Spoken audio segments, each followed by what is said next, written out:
የመስቀልና የኢሬቻ በዓላት በርካታ ህዝቦች ወጥተው በፍቅር በአንድነት በወንድማማችነት የሚያከብሯቸው ሲሆን ኢትዮጵያ ለዓለም ያበረከተችው የኢትዮጵያ ብቻ ሳይሆን የዓለም ቅርስ ናቸው።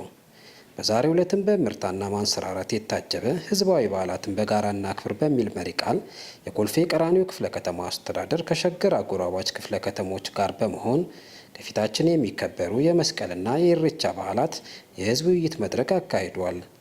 ውይይቶቹ የመስቀልና የኢሬቻ በዓላት ባህላቸውና እሴታቸውን ጠብቀው እንዲከበሩ በማድረግ ለሀገር ግንባታ መዋልና ሁለቱ በዓላት በርካታ ህዝቦች ወጥተው በፍቅር በአንድነት በወንድማማችነት የሚያከብራቸው በመሆኑ ሰላማዊ ሆነው እንዲከበሩ የክፍለ ከተሞቹ ነዋሪዎች ጋር ምክክር ለማካሄድ ያለመ ነው። በውይይቱ መድረክ ላይ የኮልፌ ቀራኒዮ የመልካ ፉሪና የመልካ ኖኖ ክፍለ ከተሞች አመራር፣ አባገዳዎች፣ ቄሮዎች፣ ቀሬዎች እንዲሁም የተለያዩ የህብረተሰብ ክፍሎች በታደሙበት በድምቀት ተካሂዷል።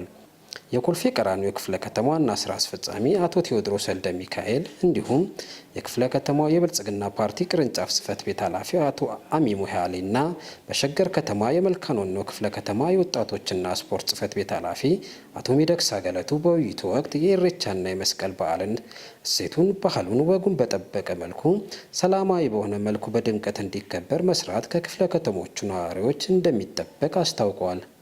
በሁሉም በሸገር አዋሳኝ ክፍለ ከተሞች ዛሬ በድምቀት በዚህ መልኩ እየተከበረ ነው። ይህን እያደረግን እንኳን አደረሳችሁ እንኳን አደረሰን። የኦሮሞ ሕዝብ እሴቱ፣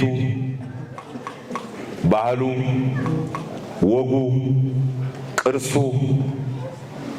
በሆነው ስናከብር ትልቅ ድምቀት በተለይም ከቅርብ ጊዜያት ጀምሮ ይህንን በዓል ከሸገር ከተሞች ጋር ለማክበር ስላበቃኝ በጣም አመሰግናለሁ። በጣም ደስ ብሎኛል።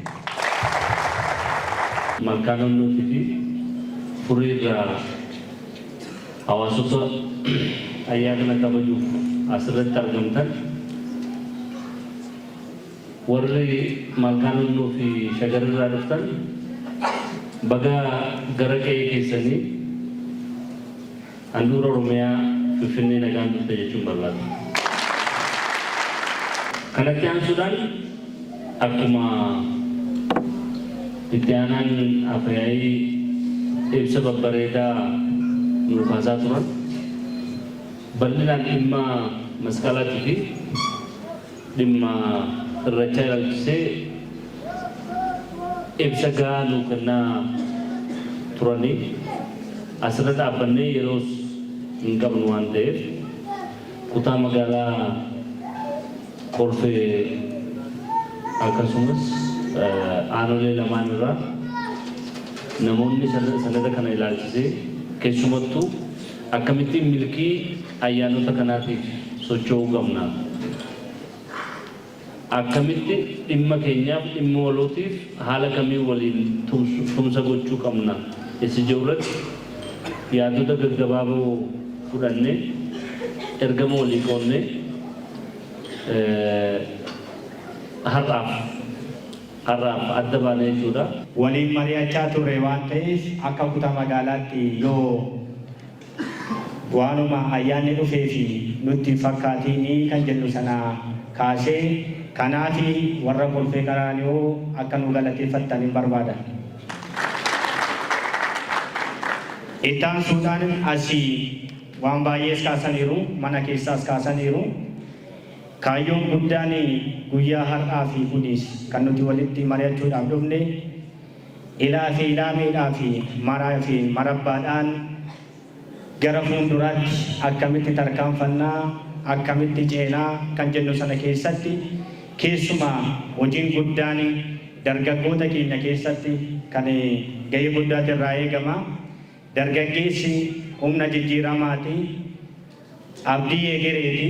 Abdii egeree gaafa jennu immoo hojiilee baay'ee hojjannee milkeessineerra, ayyaanota garaagaraa hedduusaa milkeessaa turreerra. Kan bara kana immoo akkuma biyyaatti adda kan isa godhu Adwaa lammaffaa yookaan immoo waliittanyaa Adwaa jennee kan kaafne hidhi Abbaay xumuramee hin danda'amu osoo jedhanii gurgurameera jedhamee odeessaatu turanu isa kana hundumayyuu injifannee xumurree bara eebbasaa keessa dhaabannee immoo torbeesaa keessatti ayyaana masqalaa fi ayyaana irreechaa kabajuudhaa fi asitti mariidhaaf kan geenye baga gammaddees jechuu barbaada. Irreechi hin beekna uummanni Oromoo waggoota 150 dur magaalaa Finfinnee keessatti haala inni ittiin kabajaa ture hin beekna. Abbootiin keenya halkan dhoksaadhaan aadaa keenya kan hin ganne abbootii keenya irraa fudhannee itti fufsiisna jechuun halkan haala mijataan taane keessatti kabajaa turaniiru jechuudha. Nageenyaaf ayyaanni sun akka milkaa'uuf hojiilee barbaachisu hunda aarsaa barbaachisu kaffallee qindoomnee hin hojjennaa. Kanarraa qofa miti waggaa darbes ga'ee isin hojjettan ni jira waan ta'eef horaa bulaa deebanaa baay'ee sin jaalanna akka shaggaritti sin galateeffannaa nu jiraadhaa jechuun barbaadaa jechuudha. ከፊታችን የሚከበረው የመስቀልና የእሬቻ በዓል ፍጹም ሰላማዊ ባህላዊ ትውፊቶቻችንን የምናሳይበት ዓለም አውቆትና ተቀብሎት በዩኔስኮ በማይዳሰሱ ቅርሶች መዝግቦት በትላልቅ ቀለም የተጻፈውን ታሪካችንን እያቀለምን እንድንሄድ ከኔና ከናንተ ሰላም የመስራት ስራ ከሁላችንም ይጠበቃል።